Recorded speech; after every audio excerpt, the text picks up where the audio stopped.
Good evening, AOBE members, BISD educators, and our Brownsville community. My name is Veronica Borrego, and I am the president, very proud president of the Association of Brownsville Educators, AOBE. And right next to me, I have Miss Ida, our TSTA / AOBE staff in his house. Hi, Miss That's Ida. right. Thank you. Thank you. How are you doing, Miss Ida? Blessed for this Thursday evening, getting through another week. Been very busy, of course, with everything, but trying to stay positive. I Just hear you. not COVID positive. Sorry. Let me Yeah. silence that. Sorry. Mr. Cisneros, the wheel is where my shirt is. On its way. On its way. Hi, Miss Sorry, Mr. Ida. Cisneros. We are almost to the end of this school year. I know. We have some very tired and stressed out teachers and staff, but we're pushing through. We're going to make it. We're almost there. We have a lot of things going on this week. Just as an FYI for everybody out there, your SLOs are due tomorrow. Yeah. It's those famous SLOs. We should There you touch go. a little bit on that. I know it's a famous and popular subject right now, and we are looking into all of that because there's been quite a bit of concerns that have come up on that, and that have come up on the SLOs, and then plus also all these last minute observations. So I know, everybody is just overwhelmed. Everybody is overloaded and everything. But hopefully, we work together on this. We're able to work things out. So I'm just going to touch a little bit, and you jump in with this, Vero, however you want. Or if you don't want to, that's fine too. But the subject on the SLOs, there's been some people that have brought it to our attention about the requirement of these things and how they're being required because of the TIA, the teacher incentive allotment. And the thing with that one, with the SLOs, they were already a district requirement. They were a requirement, and they had been in place since 2018 or 2016, one of those. It's been about 4 or 5 years, yeah. Yeah. Like So it was around there. It was already required. Now, the thing was that maybe not everybody was doing them properly, or they were just rushing through them, or some even got away with not doing them at all. Mhm. But now, because this year there's not going to be any waivers available for their evaluations for their T-tests, it's still required, but it was still going to be required anyway. Mhm. So there's some people that are opting out of TIA, and that's your choice. They're telling their principal, I want nothing to do with it or whatever. But the requirements of TIA and the district requirements are the same because they chose the same measurable instrument that was already a requirement of the district. So Correct. that way, they're saying that they wouldn't add anything else on top. Okay. So if you choose to opt out of TIA, which is, your choice if you want to tell your principal, but you're still going to do all the work on it. So if the district qualifies and your campus gets an allotted amount, you're going to receive 10% as opposed to the 80% that you could have received if you were a designated teacher in the TIA. So I know a lot of people are feeling the crunch of it because right now, the due date is upon us. But like I said, they would have been due anyway, and so I would personally, if it's going to be required and they're going to have me force me to do them because it's part of my responsibilities, I would I would personally opt in on the TIA, but that's my preference. It's whatever works for you. There's some people that do not believe in incentive allotment and what it causes, and sometimes it puts one against each other, and because you start competing against each other instead of wanting to help one another. So I get that, but as far as the SLOs, they've been in place. It's not anything new.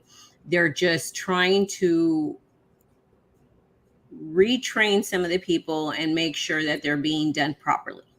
If you're having any other issues, aside from that, please do let us know. One of the things is the famous observations. It has been an issue where some people have brought it to our attention that they have not had their formal 45s done, and now all of a sudden, they're trying to get them all in, and so that's something that it's still within the timeline, but maybe what they're going to do is they're going to require next year for admin to have these observations done, a certain percentage done uh, by the first semester, to avoid this. Because again, when we go back to, I've had conversations with some of administration, and they say, well, the observations are not a got you, the famous, it's not to catch those that are struggling and to build documentation up against them. It's to help them grow as a teacher. Well, it kind of defeats the purpose if you are observing me and doing my formal 45 in the end of April, compared to maybe earlier in the year where we could have maybe addressed some things and that would have helped me grow as a teacher. So it defeats the purpose of it. Then we're just doing it to do it, and that's not right. So but if you're having issues on it, please let us know. Sometimes there is some individual and different cases that are going on, that keeps you from being able to complete it. You were out on leave. There is some of those. So what can they hold you accountable for? What can they write you up with? Let us know, and we'll help you and we'll guide you with that. That's what we're here for on that. But what's your opinion on the SLOs, Vero, and the observations? My opinion on the SLO is I've never liked it, but it's part of my job, so it gets done. Um, it is a little bit different this year in that they're now asking us for they're calling it evidence, and so basically what it is you're uh, putting the title of an assignment or an assessment or a benchmark or whatever the case may be for the different 6 weeks periods, and then that's what's going to be rating your students. So that's new this year? We had to before rate them in the beginning of the year. We had to give them the beginning of year, and then we did the middle, and then at the end. And so Mm-hmm. now it's like they want information from each 6 weeks, which is like the assignments that we give our kids, and or whatever we can use, like benchmark scores, checkpoints, campus benchmarks, tests, whatever you want to use as something that you've already done. It's not something that has to be extra. You just put that in there to help you rate your students. That's the only difference this year. Before you would rate them, but it didn't ask you like for proof or whatever. You know what I mean? So now it's called evidence, and we have to use that. And Um, is that like, did it double the work of the SLOs, or like, or you know? the hardest part of the SLO is actually the initial skill profile, having to write the all the levels. Once you do that, basically you can copy and paste most of it, and just change it for the progress monitoring that you're going to be doing. But it's not the after you do the initial one, that one does take a long time. But after you do the initial one, the rest of it is like you just have to keep up with it, which is what you're supposed to be doing every 6 weeks, right? Yeah. It doesn't take too long to complete. It's not hard. They didn't give a lot of training on the newer part of it. They just had videos for you to watch. Mm, So I mean, that's the only thing I would say is like maybe they should have done a little bit more training on it, mm-hmm. on the newer part, like having to input the assignments and stuff like that. But Yeah. other than that, I mean, it's been in place for years already. It's not like it's anything that's new. And it is a requirement through HR as part of our T test, and now apparently part of the TIA. So Yeah. And one thing that we could get from our members or and the public is, what other recommendations do they have? What's another measurable tool that could be used that is not this difficult, not this time consuming? Because believe me, I understand everyone, feeling just completely overwhelmed, yep. and it's a lot, and it's breaking people. I get it, believe me. And it's like another thing, to pile on top of everything else that is being carried. I get it. And believe me, we sound sometimes like a broken record, but we'll continue to address that, of saying, what can you take off of their plate? Mm-hmm. Because it's too much. It's, that plate is overflowing, and these people, that's why, I mean, to still throw that number out there, which is already a whole lot higher.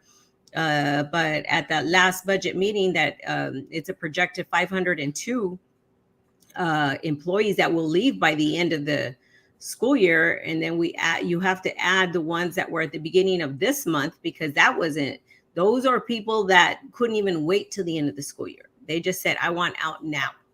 Yep. uh, so we're over 502 people. So when there's that many people leaving, we got to take a step back and look and see, hey, what can we do? What can we do differently? Yep. you know Unless you just don't care and you're like, okay, let them leave. But at this rate, it's going to be Scary. crash and burn really soon. That's what's going to happen.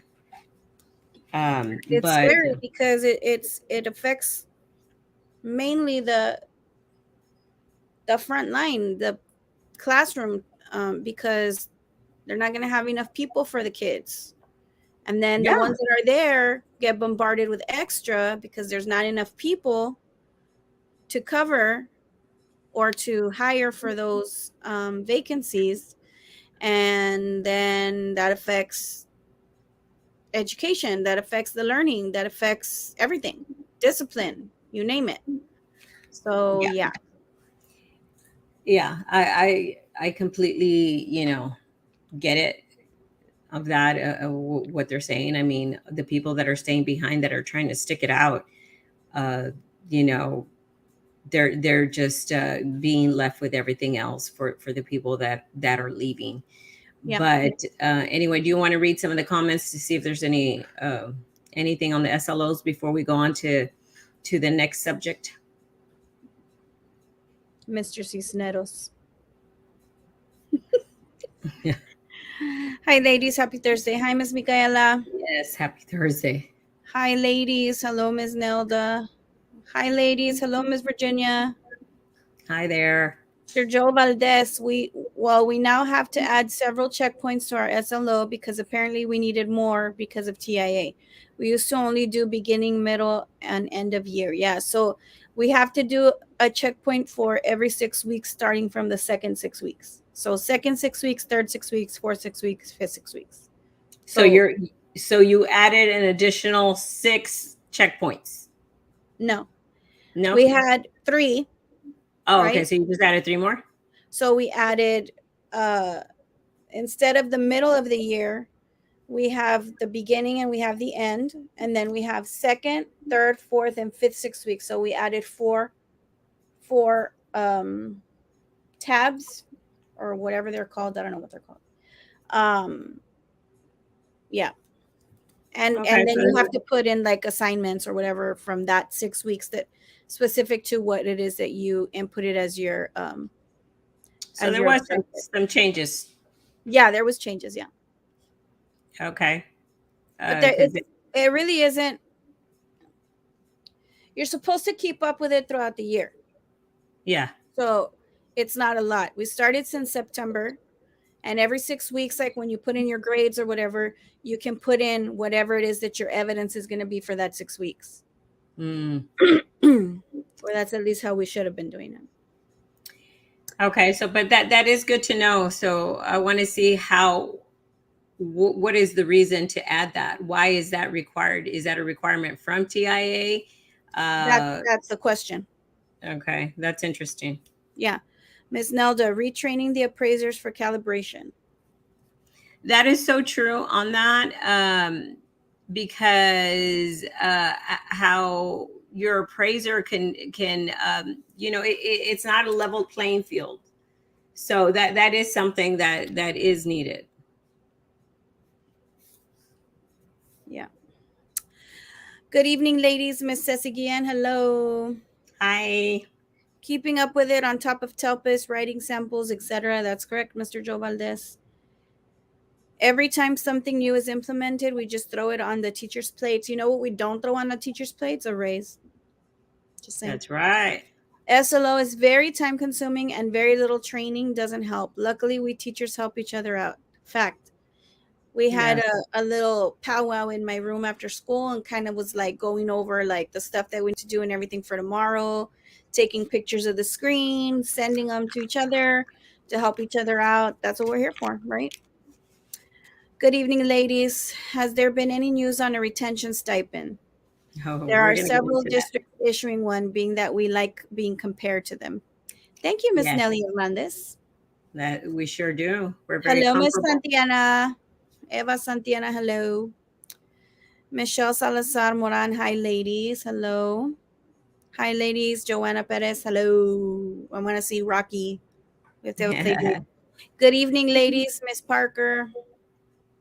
Good Nelda evening. Rocha, how do the checkpoints raise the teaching to distinguish or whatever the rankings are?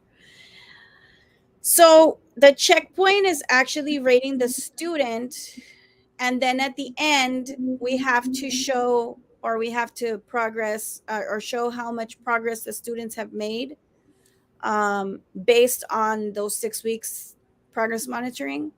And then from there they take our scores or whatever our rankings and however much progress was made with our students, and then that places us on some kind of a chart or something, and that's how they figure out what happens with the teacher. It's very confusing. We still haven't had enough training on it, so that's kind of like it's not even really a summary because I'm sure I'm missing a lot of information there, but that's what I know. So they didn't train you about the checkpoints that they added and why and what to So there was video the sent, purpose. but there wasn't. No, Okay. Yeah, no. Wow. It's more paperwork. It's time consuming. It's just more specific. It's just more and more and more.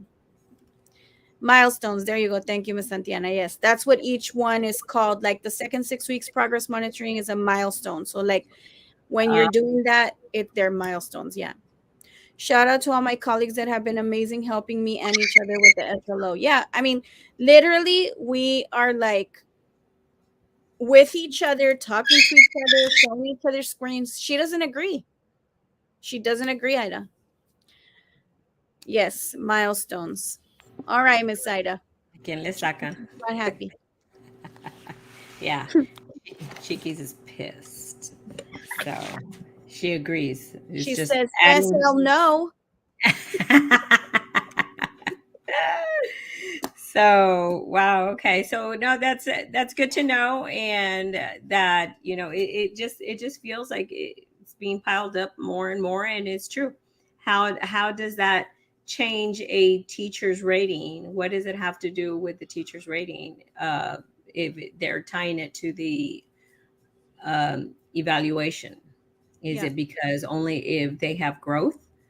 So then we get into, the little logistics of the population of students that they serve here, compared to over here, or this class compared to this other class. And so are we holding that against the teacher? So, very those are true. all the different things that we can go into. But we're going to go into. Let me read these last three real quick. It's a Okay. lot of work keeping up with the SLO and updating the milestones. I never got feedback on my formal, and now I may be just proficient, but had I had feedback, I could have made notes on what I needed to improve, etc. Interesting. Yes, and that's it, and that is completely 100% correct. It's like I mentioned, it defeats the purpose of what these observations are supposed to do. It's Yeah. supposed to help you to become a more effective teacher. And if we're doing them right now, or if we did them and we got no feedback, how am I growing? What's the How point of am it? I becoming better? Yeah. What's the So, point? yeah, Chiquis knows how it feels. She does. yeah, and she She's don't like, like it. I don't think so. It is hard because it is a new thing what was added and a bunch of stuff is due, yes. And there's not enough hours in the day and we don't have enough time with our 45-minute planning period to do everything that is being asked of us. So almost every single day we take home a lot of work to be able to try to even be close to keeping up with all the stuff that we have. So yeah. Miss Mercy, hello, beautiful ladies. Great to hear your Hi there, passionate Mercy. voices. Thank you. All right, Miss Ida, hit it. Hey, okay, it's because I'm writing notes. Sorry, or else I'll forget. It's too much stuff. Um, so now we're going to talk about ESSER funding. Okay, the famous ESSER funding, and where's our money? Where's the retention stipend? Okay, and why are we not seeing more? So first, we're going to bring up, okay, because we're showing you the proof here. Okay, I want you to bring up the slide of the requirements. If you can bring up the first one of the requirements.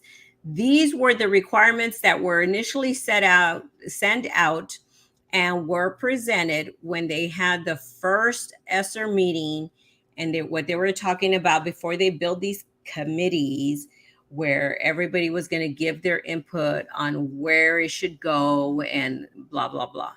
Okay, so these are the requirements that they had to spend the funding on. Okay, it had to fall within these ranges. Okay, so it's that's what we want to cover, and then we're going to cover what was the final plan that was submitted, and I'm trying then to open it. It won't open. Hold on. okay, and then we're going to also compare it to another district so we can see why are they able to do it and why are we not able to do it. If we're all comparable here in the Valley with pay and with staff shortage, except for the superintendent's pay is not comparable. Okay. But everybody else's pay is comparable with our area, and the summer school is comparable. That pay, we're staying within that comparable range, except for, of course, the superintendent's salary. So that we don't have to stay within a range. So it must be nice. But, I say if we're able to give him that pay, that percentage, and he doesn't stay within the comparable range, then everybody else deserves that percentage as well. I'm not saying the amount, okay? Because then they're going to say about, well, that's because he's a degreed person and he's the superintendent of schools and he chose that position. Fine. But let's compare his salary and how high it is to the surrounding districts. How comparable is it? Because those were his words.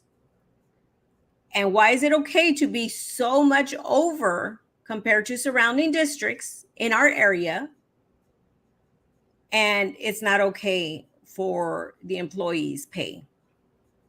So that's the question.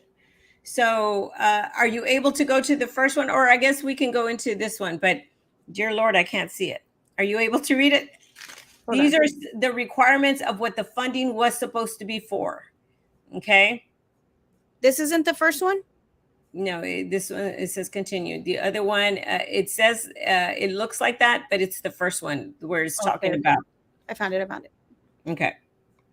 I don't know. It's doing something weird, and it's asking me for me to approve something, but then it's going to kick me out of the stream. So I'm just going to keep doing it from my email. Okay. There we go. So the use of funds, sorry. Oh my gosh. Okay. The use of fund plan requirement. Okay. It is to be made publicly available on the district website. Okay. These are requirements for the funds. Okay. The district had to be following these things in order to be in compliance, so to say. It's supposed to be on the district website within 30 days of receiving the funds. It was not. We kept following up with public relations department because it was not on there, and that they were working on it. And so on and so forth. And it is on there now, but it was not on within the 30 days. I'm just saying that. Okay. Seek public comments on the plan. They did have a public hearing. They opened it up for public comments. So people were able to sign up and go and speak. So they did do that. Not that they took it into consideration, but they did do that. Okay. Be reviewed every 6 months and updated as applicable. Okay. We don't know who reviewed it. Did it go back to the committee? Because we did not see that. We were not invited. And they have not posted the updated one. Not that we have seen. Okay. So go to the continuation.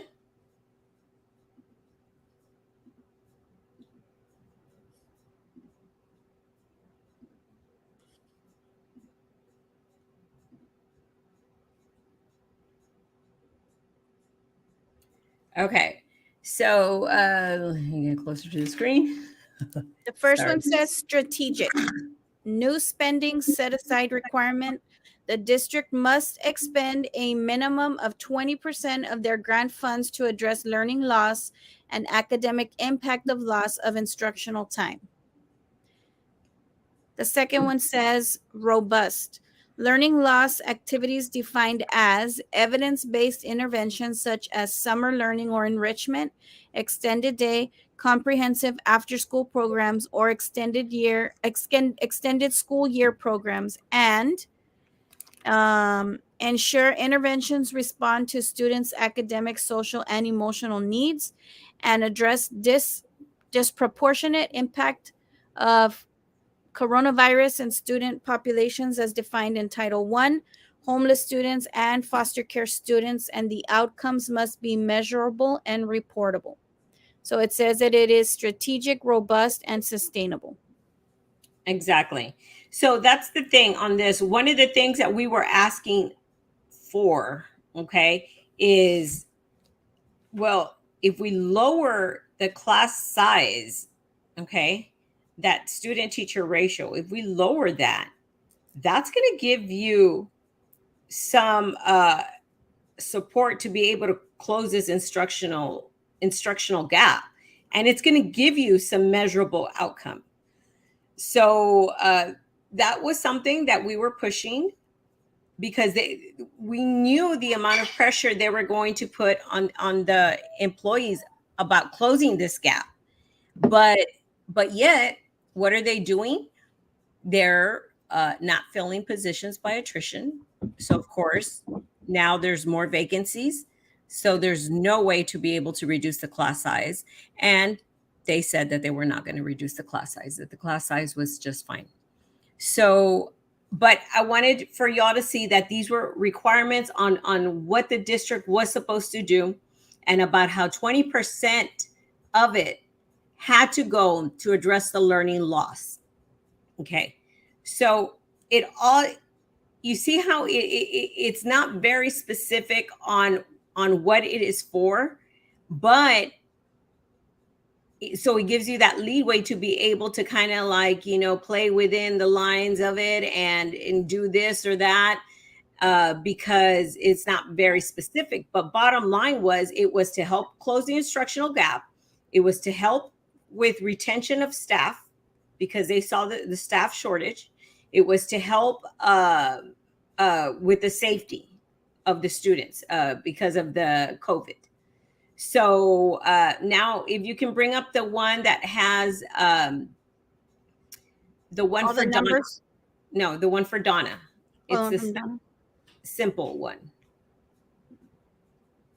I want y'all to see what Donna approved as their plan, and what it was. This is what they approved. Of course, they did not get 185 million. They got 75 million. But this is what they managed to do with it. Okay. And yes, I've brought up Donna before, but you got to give credit where credit is due. Okay. And what did they do? They really made sure to take care of their teachers and staff and give them as much as possible towards retention stipends. Okay. They gave the 3,000 per year. Okay. Plus, they're going to do that for the 3 years. Okay. So that is every year 3,000 for teachers, and all other staff is 2,000. Okay. Addressing the impact of loss of instruction, they put 20 million towards that. The HVAC upgrades, 5 million towards that. Control system, HVAC, whatever that is, the air purifiers, touchless fountains, sanitation for buses, 10 additional buses. They did hire a director for the ESSER funds. Salaries moved from ESSER 1, and indirect costs.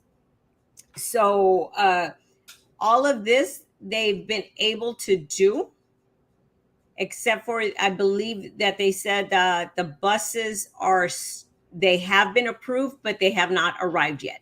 But everything else is already there in the district. Okay. Even though that there's a nationwide shortage of whatever, and but they have all the materials. Okay.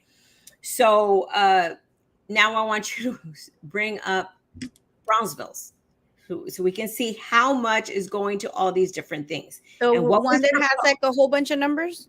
Yes. that makes my eyes hurt? Yes.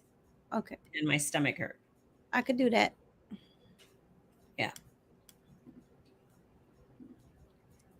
And I mean, if this doesn't upset you all, then I don't know what to tell you. These are all the different things and all the different categories. This is page 1, guys, of what they are putting the 185 million towards. Okay? All of these different things. So, did the district take advantage to address all these other things besides what ESSER was mainly supposed to be for? Because the thing with that is, I mean, right here they put into the health insurance number 10, they put 4 million into the health insurance, okay, to help balance that out. They put different things, window and door repair and replacement.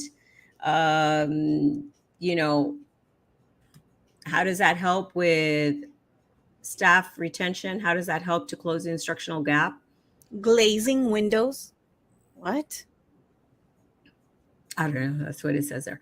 Yeah, I don't know what some of these things are for. And then some of them are for safety and things like that. Supplemental after school programs and things. I get it. I get it.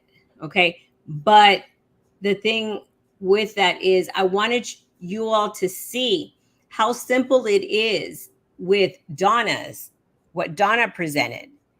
And then all these other things that they decided to do with the same funding, the ESSER funding, and they decided to take care of all of these other things with it to help them balance the budget. Now, on top of that, at this last budget meeting, they mentioned of what they're doing, and that was what was really upsetting, because on top of all of this, of the different places they were allocating money towards, they said they are moving the funding of some employees that are funded out of local funds, and they're going to fund them out of ESSER funding. Okay. The reason they're doing that is to help balance the budget. And that's how they're going to have a balanced budget. Now, what's upsetting is you're balancing the budget with funds that are not going to be coming in every single year hereafter.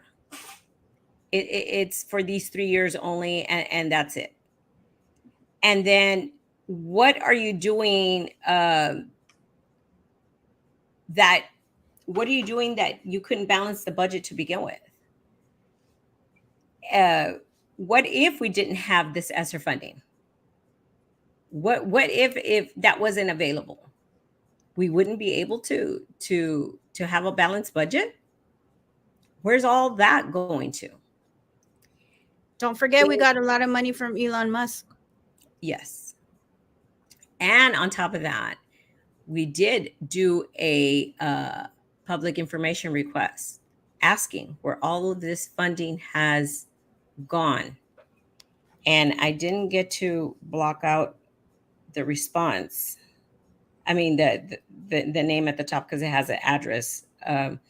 But we submitted it at the beginning of, I will tell you all right now. I get so many emails. Hold on.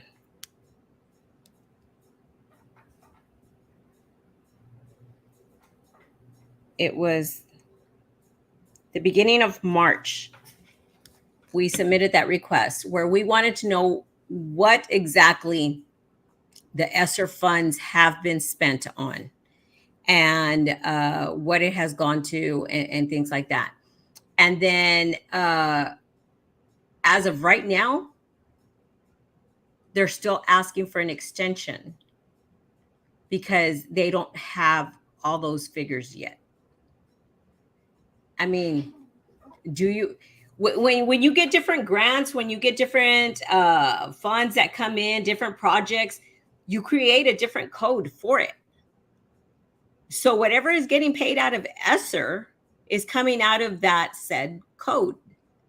So why is it then that it's so difficult to run a report of how much? Let's just say it's out of 881. It's not, right? But let's just say.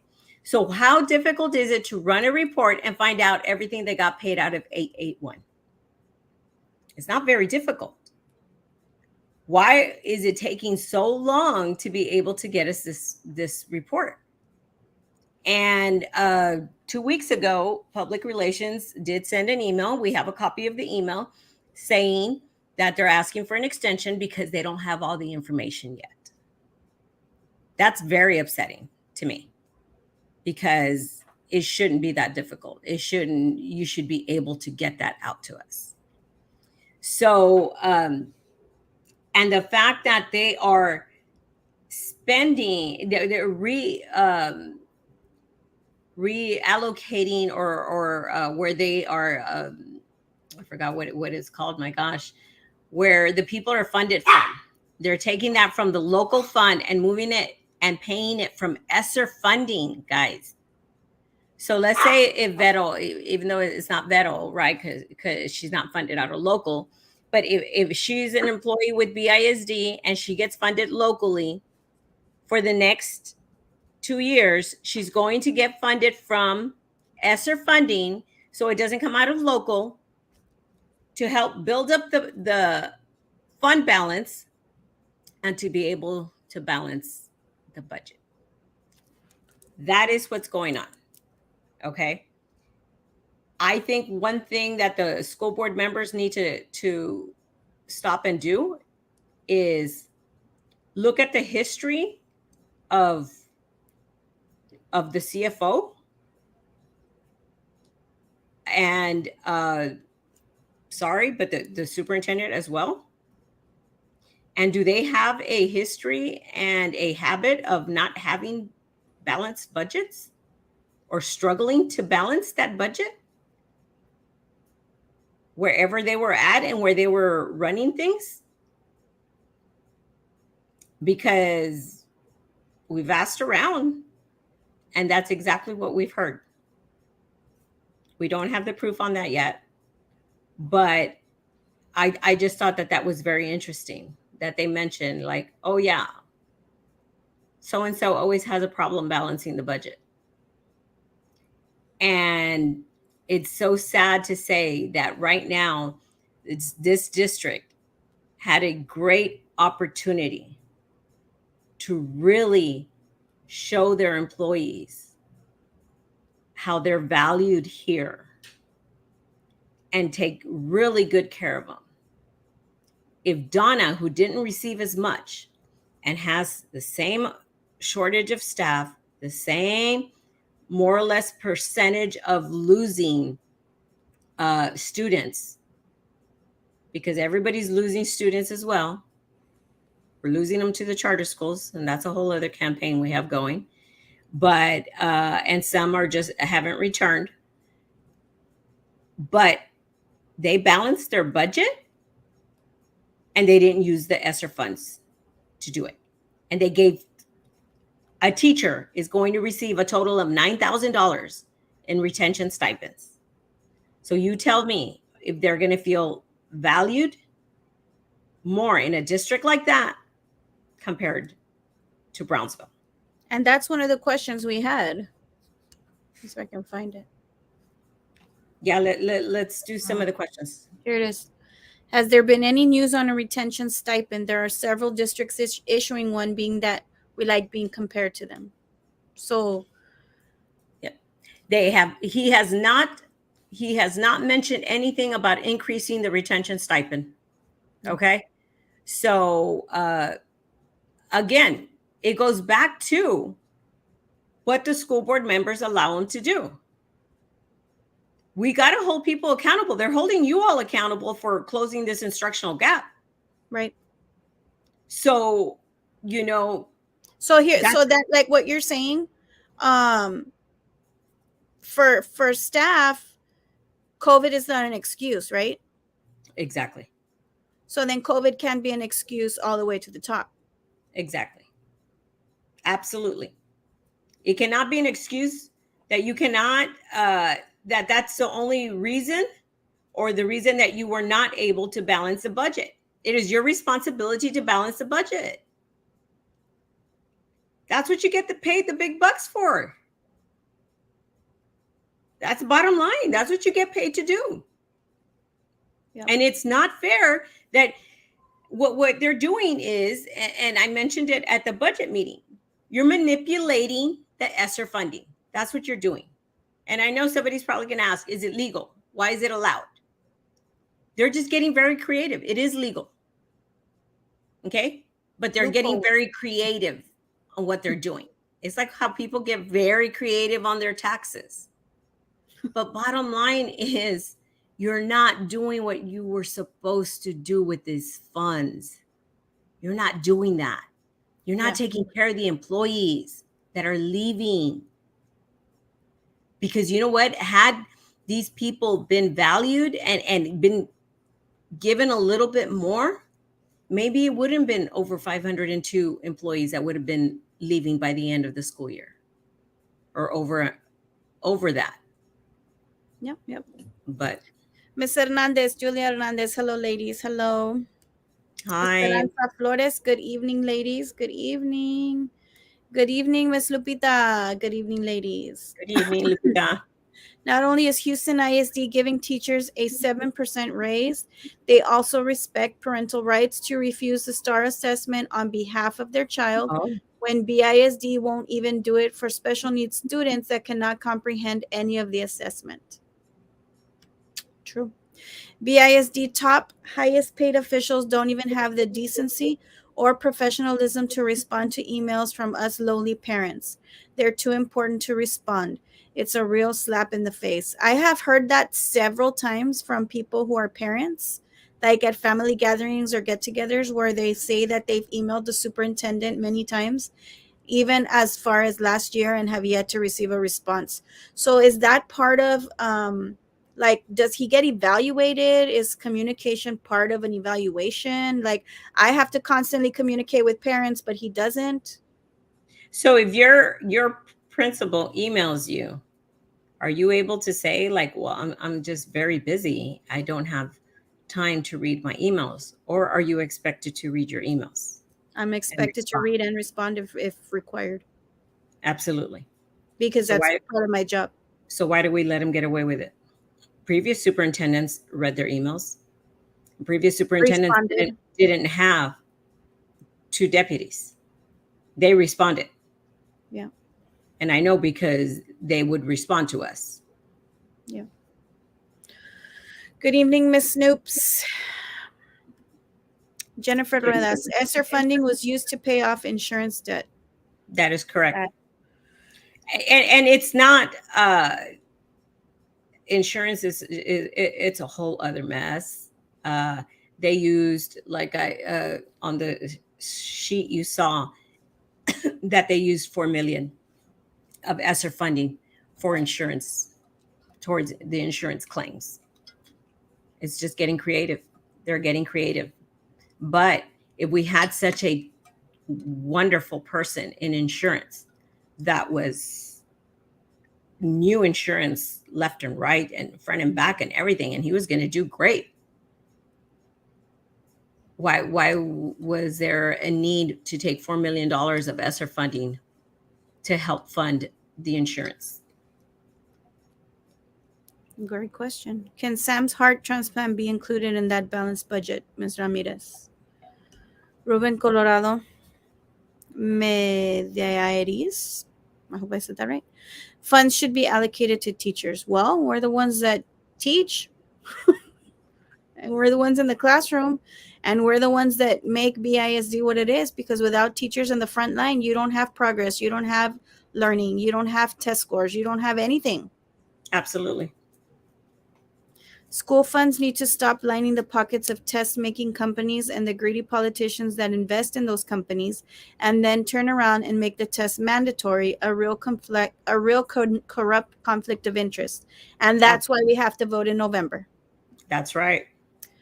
Maybe the days that we are docked because we don't have any more days to cover the days we go to Houston for his treatments. Why can't ESSER just be used for things that are actually needed, like supplies, teacher raises, bonus? Is that a legislative thing to request that, Ms. Ida? Is it to request what? That it be used for what is needed? I think that, yeah, they should have gotten a little bit more detailed as far as the requirements, because, people will find creative ways to do that. But my thing is, if other districts are not doing it, if other districts are using the funds for what it's supposed to be for, and prioritizing and valuing the employees, which, because bottom line is, it's the employees that are going to help to close that instructional gap. Yep. If you continue to let them go at this rate, you're not going to close that gap, because you're burning out everybody else that's staying behind. Yep.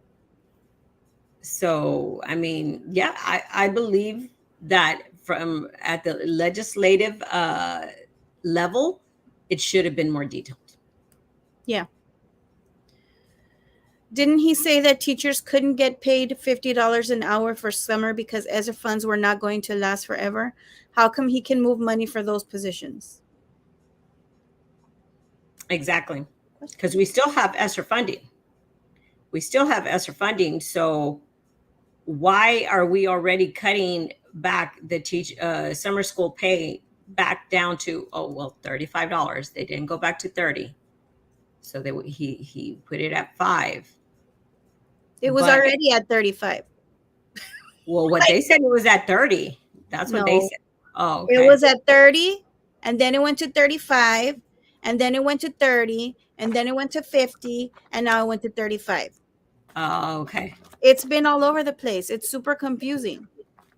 But did you give me more money? No, you didn't. So guess what? You have a lot of people saying, I'm not going to work. Good Nope. luck finding employees to work. They can make that amount or a little bit less for less stress at Target. Absolutely. And definitely the paraprofessionals, yes, they gave them a little bit more, 15. but they can go work at Target for double Less stress. and less stress. Yes. Can I submit all our medical bills and see if we get funding? Yeah, please. This is crazy. No, it is. It is. It is. It is. How How is is this this legal? legal? BISD needs to be audited. Well, that's the thing. They are going to get audited because of, I mean, it's not 100% that they will get audited, but very likely, because they receive so much funding. But it should be very upsetting to everybody. And bottom line is, we need everybody together. We need to take action. We need to start calling the school board members and say, this is not acceptable. This is not acceptable. Why are other districts able to balance their budget and they didn't have to use ESSER funding for it? Why are we at the bottom of the list? Yeah. Why is it okay to have comparable salaries for everybody else except for the superintendent? We need to ask those questions. Yep. And if these school board members continue to support that and not require for him to come back and say, you know what? Because I'll tell you right now, what they're proposing for a raise is between 2 to 5%. It's not finalized, guys. 2 to 5%. When inflation is at 7.9, when we've gotten the highest amount of ESSER funding in the Valley, when we've gotten Elon Musk money, and yet we can't balance the budget, and we're looking at a 2 to 3%. That's not acceptable, guys. And we're voicing it. We are. But you know what? We need everybody to start getting together on this and start reaching out to these school board members. Yep. And Agreed. see if it's okay. And how many are up for election? There's going to be 3 up for election. 3 are up for election, guys. And it is the ones that are up for election are let me see, Tipton, Denise, and Drew. So you all think about that. They are making decisions for special needs kids not based on what's in their best interest, but based on monetary considerations. It's all about the money with them. Board members are being lazy and just buying everything the administration tells them instead of looking into things for themselves. And one of the things, and that comment, what I'm going to say is, there was actually a couple of parents from different campuses that were very upset with the comment about there was always toner. There was never a campus without toner, because they were in the schools as volunteers and they were seeing the struggle that and they could not believe the outright lie. So I'm like, well, you guys have the phone number for the board members. You call them and tell them you're a parent. You were at the campus, and there was no toner. No. And we got pictures. Teachers, our members would send us pictures of their copier, and on some of them it said it really clear, no toner, out of toner. So, I mean, come on. What will happen to the positions when the funding ends? That is an excellent question. The school board members are not advocating for teachers and students. They just wanted to win an election for popularity. Good evening, ladies. How is it that me as a taxpayer cannot find anywhere on the BISD website where my taxes are going? What are they hiding? Where is the transparency? Where is all this money going from Elon and the ESSER and the ESSER monies? And that's what we have asked. That's the public information request that we have asked, and they cannot provide that to us yet.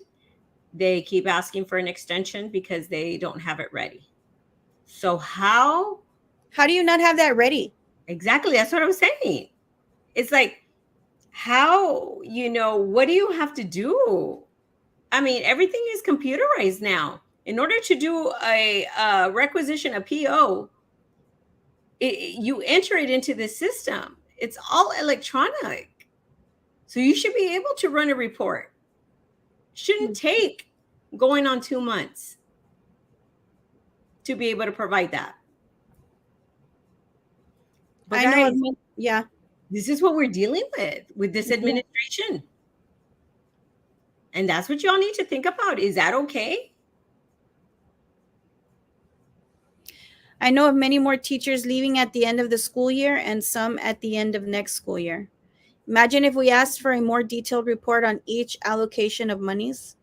That's what we asked. Do it. But I mean, more people can ask. Oh, yeah. Put pressure.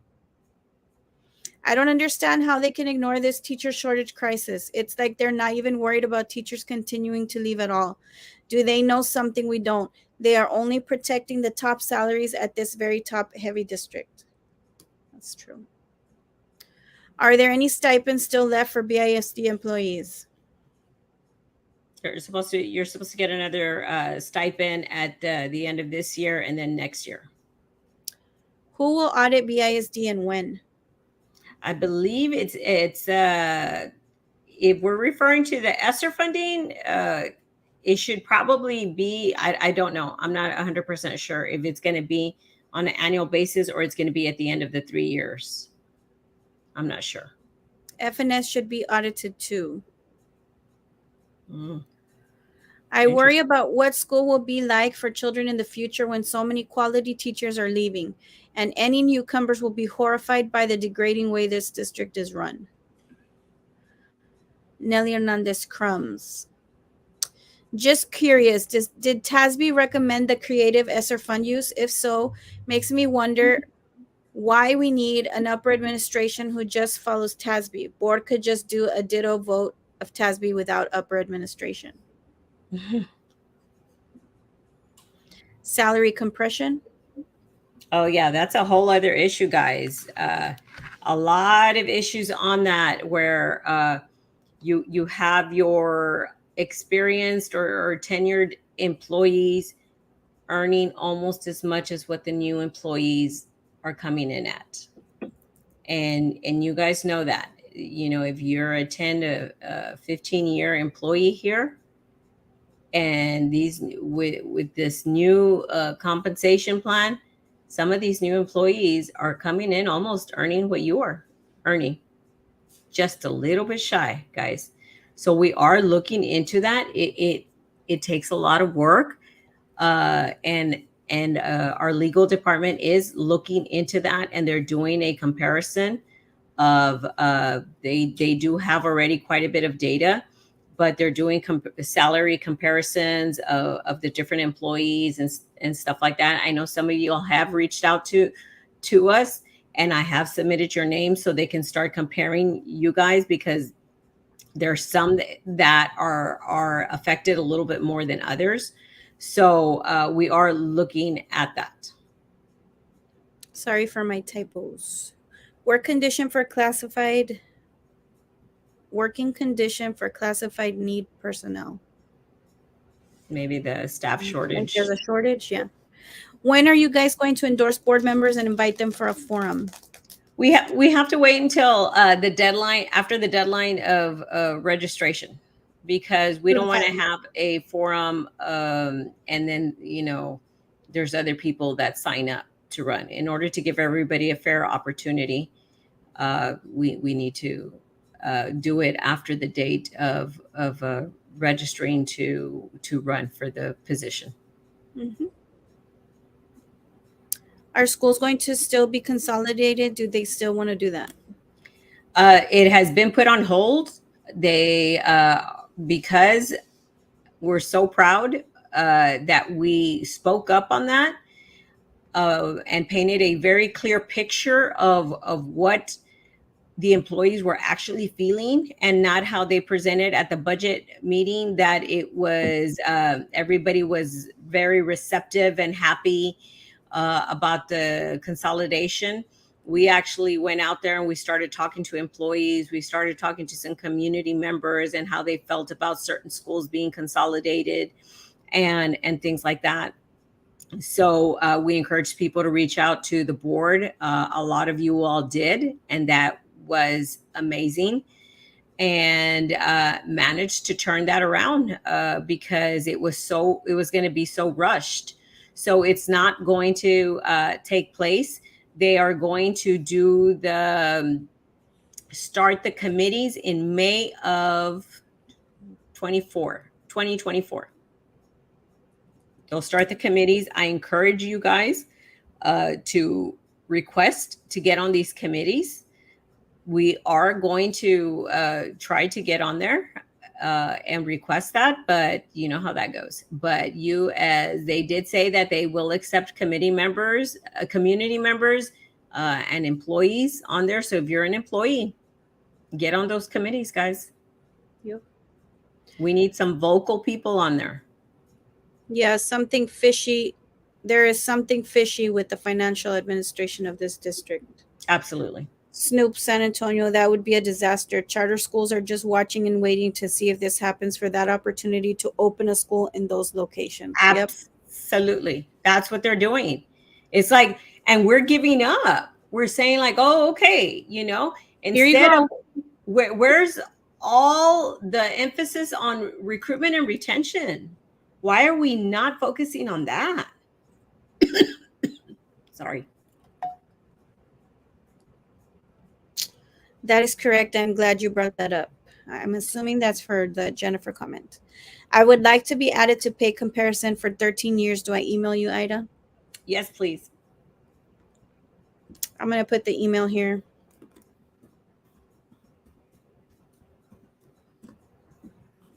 It's running in the banner below. Oh, I was going to say it's IDAA that you No, didn't no, know it. I'm going to give the advocate one because Oh, then okay. you're going to be bombarded with that. There we go.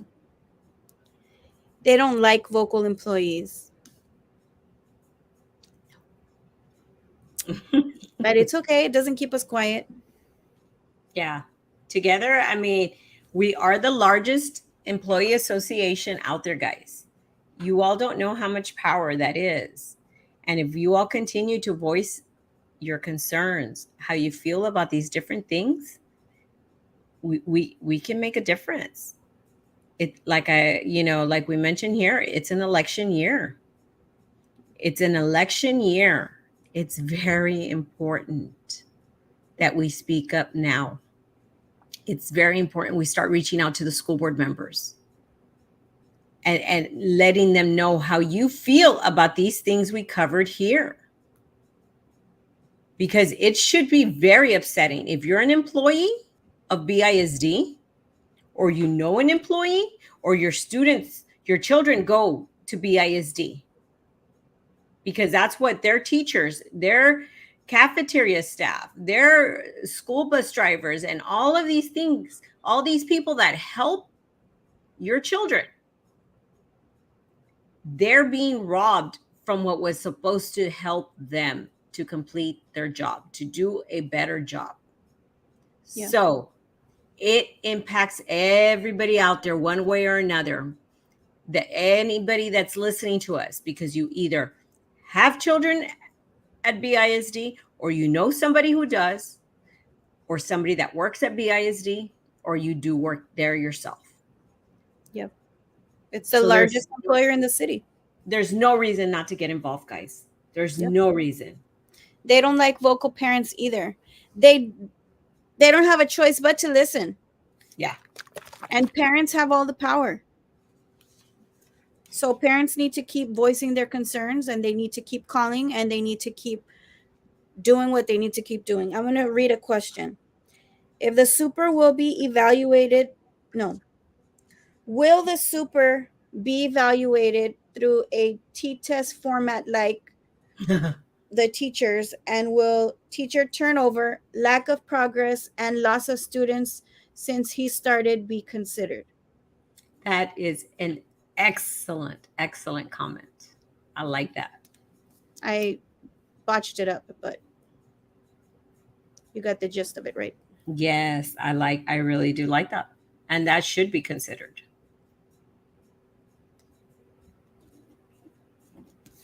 I kind of messed it up. I hope it made sense. Well, if you haven't, forward it to me, though. I shall. Please. Okay. All right. It sounds fair since he gets raises when the teachers do. Absolutely. Very good point, Lupita. Very good point. So, but I think we're going to go ahead and wrap this up. We're trying to keep it at an hour. That way it doesn't go too long, and people, know that it'll only be about an hour. So, I wish we had much better news, but we have to be honest with you all, and this is what we're seeing. This is the reports that are being put out there, or what they're presenting at the school board meetings and budget meetings. It's important to know the truth of what is out there. So we encourage you all to get involved, please, and voice your concerns. Voice your concerns unless you're okay with it and it doesn't upset you. But I don't think, like I said, anybody out there should be okay with it. And the next budget meeting is going to be on Monday, May the 9th. Okay, just so that everybody knows. And it's at 5:30. We encourage everybody to please, get involved and hopefully be there. Miss Mercy, if you're still out there, hopefully you can be there, and Miss Angie as well. So let me know if y'all can go. That's going to be on May the 9th, guys. Ida, what about an increase in mileage for home visitors? Can that be looked into? I believe the mileage just went up, right? Yes, it did. That just And got that's for approved. everybody, right? Correct. If you are being required to drive and you're not getting paid mileage, you need to let us know. But yeah, they did approve an increase on there. Y'all are doing a great job. Thank you, Ms. Hernandez. Thank you. I'll be there, and so will she, Mercy. Yay! Thank you, Mercy. Anybody that wants to go and wear blue. Yes. We welcome bodies. Before we get out, do we want to say anything about what may possibly be happening? We need to get confirmations, though. Yeah, we'll be sending that out. We are looking to do a virtual forum for the race of the Senate race of between Sarah Stapleton and Morgan Lamantia. So we are going to be doing that. We're trying to get the confirmation on the date, so we will keep you all posted on that. It's a very important race because we need to be able to find the best candidate possible for that position, because we need to keep that seat blue, guys. Public education really, really needs this. Okay. And it's going to be a big hit for us if we lose that seat that has been blue, and we turn it over to you know, the other person that is running in the Republican race. And it's not that we are just straight Democrats and whatever, or straight Republican, or it's on issues and what they support. Okay.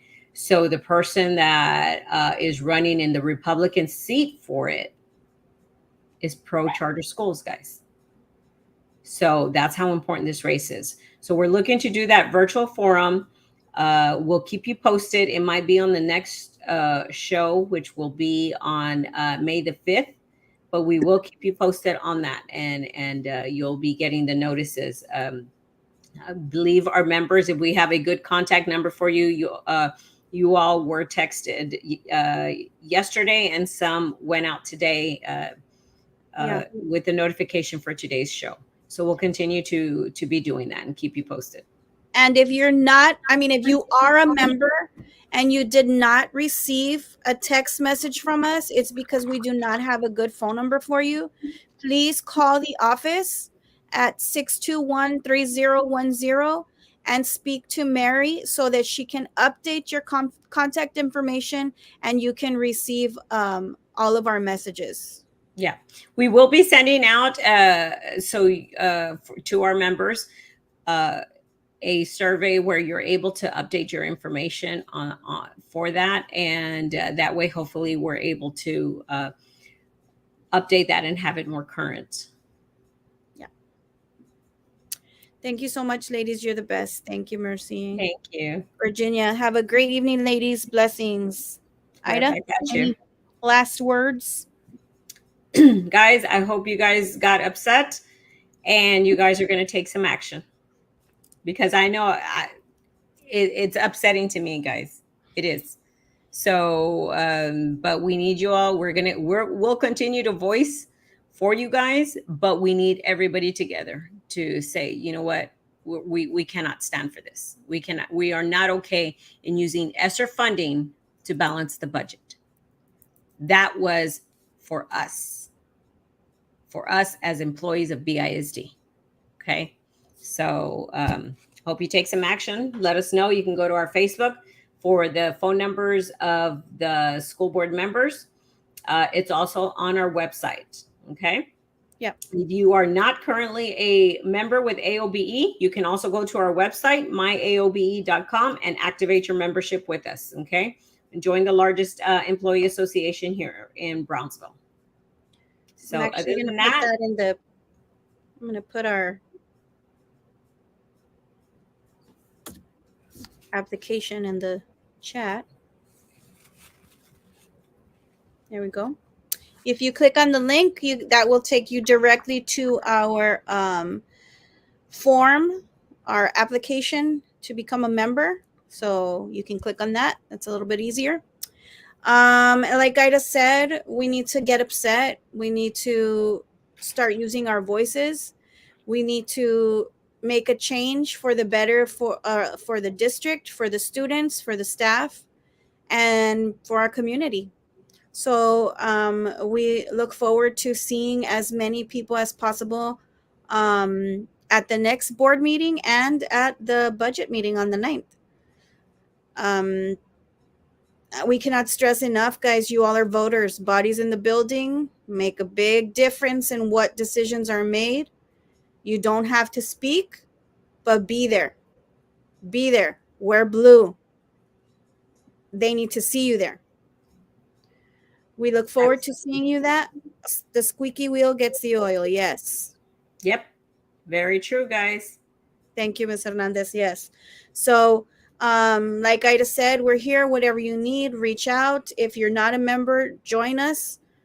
We are making things happen, and we will continue to fight for justice and equality and fair treatment. And we look forward to seeing you next Respect. time. 2 weeks. 2 weeks. We'll see you. We will continue season 2 in 2 weeks. Good night, everybody. Have a good evening, and thank you for staying with us so long. We'll see you next time.